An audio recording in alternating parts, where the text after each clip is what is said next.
Greetings. It's been a long time since I've been on, and I apologize. I've had a little bit of a rough last couple months, and I haven't been able to keep up with my videos. I just wanted to say, first of all, this is Mario. I think some of you have met him before. Mario's the cat that lives in my yard. He moved in here about 5 years ago, and he won't leave. He gets to come inside. He gets to come in the house when it's raining and cold and whatever. He's lived in the house for up to like maybe 6 months at a time, but he really prefers it outside. He's very affectionate. He's very affectionate with my dog. Loves my dog a lot. I've got napkins blowing away because I wipe his face. He drools when I pet him. He's kind of disgusting. But anyway, hey, I thought I would put him in the video. So he has a chance to say hello. He'll probably leave. Or he might stay. I'm not sure. As long as he doesn't drink my tea. You won't drink my tea, will you? No. Okay. Anyway, I said I was sick. You know, I had 2 big bouts of colds that lasted. I had one in the beginning in January.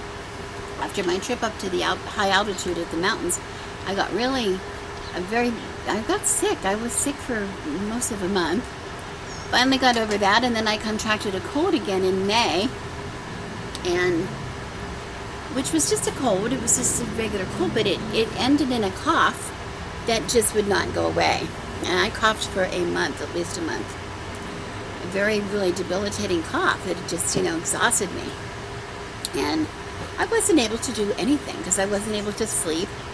I mean, it wasn't that I was really ill. I just, the physical exertion that it takes in your body, the toll it takes in your body to cough and cough and cough, quite debilitating. I wasn't able to sleep, and so I really wasn't able to do much. So consequently, a lot of my projects got left to the wayside, and now I'm feeling better, and I'm trying to get back into it.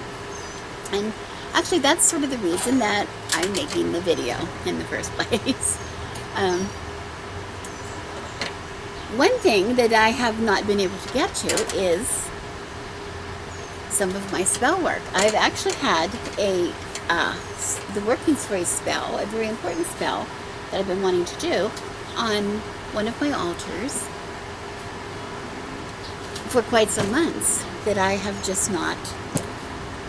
not finished. I've not completed it, and that's sort of what I want to talk to you about today is I have not completed this spell because I was so weak. I was really lacking the power that I needed to make it a success. So that's the subject for today that I just wanted to talk about, is the power of a witch. What do we mean when we say the power of a witch, and why is it important? Why should we care? We do a lot of conversations. There's a lot of conversations on Facebook and a lot of videos here on YouTube that deal with, what makes a person a witch. Is a witch when they say they're a witch, or whatever. Well, I'm not ever questioning if you think you're a witch, then you're a witch. To me, I'm not going to question what you think you are. But I wanted to give you something to think about. So many of us spend a lot of money buying candles, really beautiful candles, and a lot of time either making our own incense or buying incenses that we really love. And we have beautiful altars. We share our altars all the time, and we have a lot of tools, and we study the moon cycles, and we do all of those things that we think are necessary to be a witch. But we neglect one really important area, and that is our own power. Think about it. If you're a cook, you want to be a cook, and you go out and you buy all these expensive tools and expensive gadgets and fancy blenders and food processors and really expensive knives and all those things, and you put them in your kitchen, does it make you a cook? What makes you a cook? Okay? It makes you look like a cook. It makes you look like you should know what you're doing. But I've actually been in people's homes who have really lovely kitchens like that who don't cook at all. If you open their cupboards, and as a matter of fact, they're bare because they eat meals out all the time. They don't cook. But they have the illusion of being a cook. Now, don't get me wrong. I'm not accusing anybody of being false or being fake or misrepresenting yourself as something you're not. I'm saying that what happens a lot of times is many people who want to be witches go to a certain place and get themselves ready and prepare. They lay the preparation, a really good foundation for their witchcraft, but then they stop.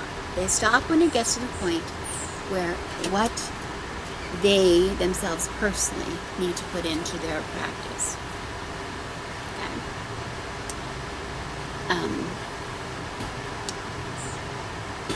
There are times that all of us, no matter how powerful witches we may be, where we have low levels of power.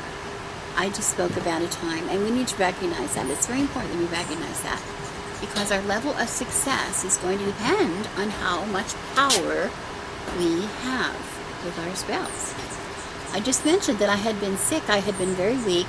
I knew anything that I was going to try to, any spell that I was going to try to set was not going to work. I just did not have the physical strength, the emotional strength, the constitution it took to set it, to make it something that would succeed, and I would see my intentions manifesting. Okay, so anytime that we're sick, anytime that we're stressed, really highly stressed or depressed, periods of depression, or other times perhaps, you're so emotionally close, you're very, very angry. When you're very, very angry, or when you're very, very sad, those are not times. Those are really not the best times where it seems like you would have great power. You see things. I'm trying to keep Mario's napkins from blowing away. When you're very, very emotional, when you're caught up in the emotions, you just you're not thinking clearly. You're not able to choose your words clearly. You're not carefully. You need to have, when you're setting a spell, when you're doing magical workings, your words, your intentions are really, they make such a big difference. And if you're very emotionally invested in it, very much so, the fact that you're in a rage, or that you're in a, you're very distraught, you're not going to be able to choose your words clearly. You're going to have to be able to separate yourself a little bit, step back a little bit from your situation, okay? So timing is really, really important. Okay, so, I don't know if you might have seen my blog. For those of you who are new to the channel, or who maybe missed the videos where I mentioned it, I have two new, relatively new things in the last 6 months, new projects. One is a blog, a website. It's a website, and I have a blog on there. I also have a little shop on there, and I also have a group on Facebook by the same name, Bird and the Crone. And if you haven't taken a look at it, I'd love you to go and take a look. The website is not complete, but I'm gradually adding things to the store. But anyway, I've been doing some blogs, putting up some blogs, and the last one that I did was, I entitled it Litha. It's good for bloody Elju, and I sort of explained what that means, but it goes back to an idea, an expression that my mother used to always say. When I didn't want to go on the family vacation, she would say to me, it'd be good for bloody Elju. And I sort of explain in there what I mean, but I talk about it in that post about getting in touch, getting back in balance, using Litha to get back in balance with the elements, okay? There's nothing like, getting over a depression or getting over stress or things than to get back outside, and Litha is the best time to do that. Summertime is the best time. You get outside, you're in your bare feet, you're touching the ground, and you feel the sun, and you feel the warm air, and all of the smells, and all of your senses are waking up, and Very often we gravitate toward places where there's water. That's just sort of natural for us to want to be in that balance, okay? And so that's a really wonderful way to get yourself really back grounded in, ready to prepare yourself to build your power, your personal power back up. But also, the question comes up, is your own power, if we're talking about magic, is your own power, like let's say you're really in balance, you're really in tune, you're focused, you're able to say your intention, to be clear about it, and you have all of your equipment in place. Is that enough to be successful in magic? Well, for some people maybe it is, but for me, I would have to say no. Because for me, I also depend on the energies of the elements to assist me in my magic. Anytime I cast a circle, the same thing. I call upon the energies, the elemental energies, to assist me. And I sort of have an example of what I mean. It's a simplistic example, but this is why I do this. Many of you know that I do a lot of camping, and we camp in a large pavilion, and 20 feet high, I think, at the highest, I think it is. Anyway, it's canvas, a lot of canvas, and we have a ground cloth. The ground cloth is probably 16 feet square, which is heavy. It's heavy duty canvas. It's bonded to like a tarp, a waterproof tarp. So it's sort of heavy and it's cumbersome. And at the end of their camping event, we tear down our pavilion and we have to fold everything up and fit it in the trailer. And we're outside, so there's a lot of, the pool pump just went off. I hope you could hear me during the pool pump. I never thought about it. There's a lot of, dirt and grass and leaves and things that get tracked into the pavilion. And so at the end of the trip, you look around you and the other camps surrounding you, and everybody is very busily, sweeping, trying to get all the leaves and dirt and bugs, whatever, off their ground cloths so they can fold them up and pack them. And my husband just simply takes two corners. We grab two corners, each of us grab a corner of the ground tarp, and we turn our back to the wind, pick up one corner, and the wind just carries it. It's completely clean. With the Johnny Appleseeds of campgrounds, right? You're spreading all the seeds and things to other places. Anyway, likewise, when it's time to fold it up, my husband uses the wind to help him fold. He so that the wind helps him take the first fold, or it makes it much more. It takes a lot less time and a lot less effort, and he can almost do it himself. So there's a lot of examples where we can take the wind. We're using the wind as an example. Now, bear in mind, I know when I'm talking about the element of air, we're not just talking about wind. We're talking about so much more. But wind is a really good physical example. We all can understand wind, so that we tend to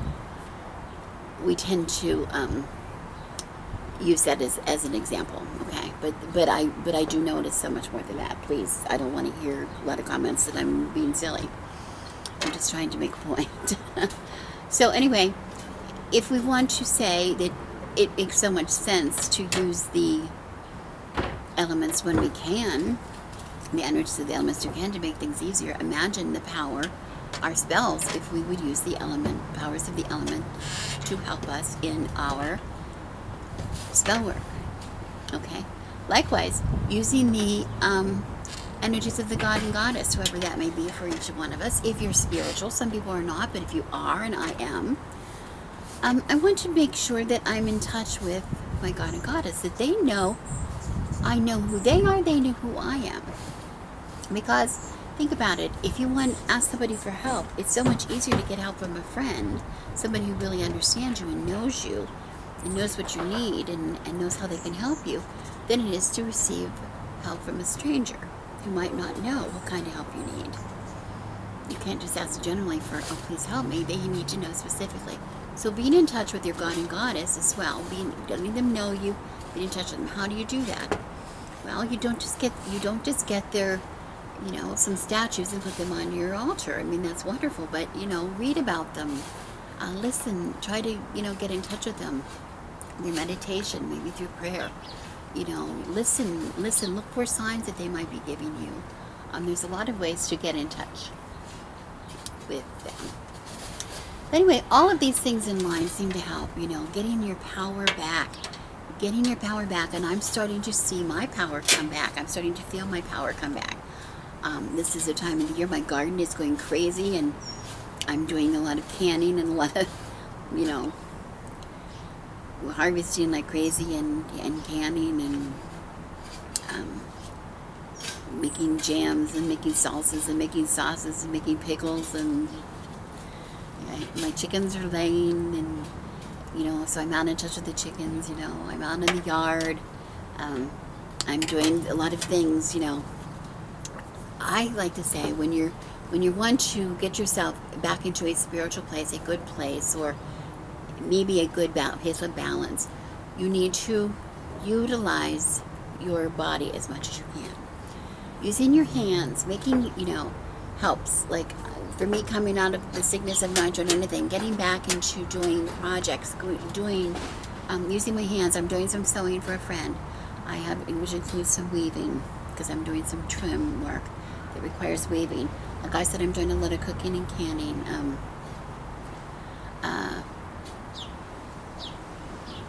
A lot of, music, making music, using my hands, playing instruments, or I just wrote some poetry. I'm using my mind. I'm, do some reading, do some, so use your hands, use your mind, use your senses, use your body. Get back, do some exercise, do some yoga, do some swimming, do some walking or hiking, have some sex. Whatever it takes to get your body back in motion, right? Get your brain working again. Do some puzzles, When you get all these things back in line, you're ready to start to get back into your magic. Then your magic can mean something. Okay? Now, there's a lot of things. Let me have a drink here first.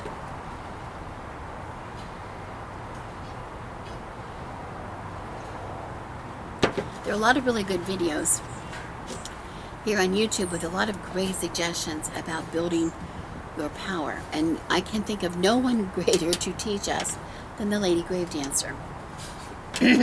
Excuse me. Lady Grave Dancer has a wonderful video. I think she's talking about energy balls. If you've ever watched any of her videos, especially when she's talking about spells, you see her laying her hands on things and sending her energy, her intention, through her hands in the form of energy. She gives a video. I'm not sure what it's called. I just think look for the word energy balls and you'll find it. And she talks about exercises that you can do to have that own sensation in your own hands, to learn how to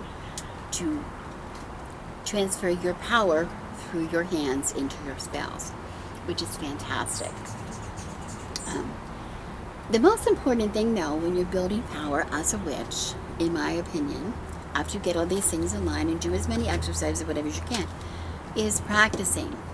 I wouldn't start out with a life-saving spell. My husband says, you don't start out cursing Donald Trump. You need to take out a few senators or congressmen first. Now, that is a joke, and please don't. We absolutely have no intention of including either Donald Trump or any other congressman or senator or any other person in any kind of spell work or curse. We do not do that. It is entirely a joke, and political ideology aside, it is an example. It's just meant to be funny.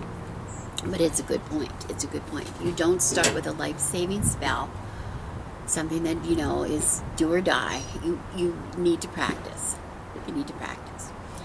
He used to laugh at me, you know, both of us are musicians, and when we were young, we shared a music teacher for a short while, and he was a very talented musician, and I was somebody who was self-taught, and I really wasn't that good at, I skipped some of the steps about the fingerings and things, but being a teenager, I didn't want to, when I first started to take formal lessons, my instructor, my teacher, could not put me back on the beginning music and piano because it was all really childish. You know, it was way too childish for me. So there was an issue because I went in, what do you want to play? She would ask me, and I went in with some volumes of Beethoven sonatas. That's what I wanted to play. And so I wanted to skip all the steps leading up to that, which is one reason I'm really not great on the piano. That's not my best instrument. Because I did skip some steps, and in your magic, you want to be the same way. You don't want to skip the practicing. So start out with little things. You know, start out, build your power in little things, and do things only that you truly believe you will succeed at. You know, having the knowledge that something's going to succeed is the best way for it to succeed. If you don't think it's going to succeed from the beginning, it's just not going to happen. Well, I think I went on longer than I needed to, and I really did not want to do that.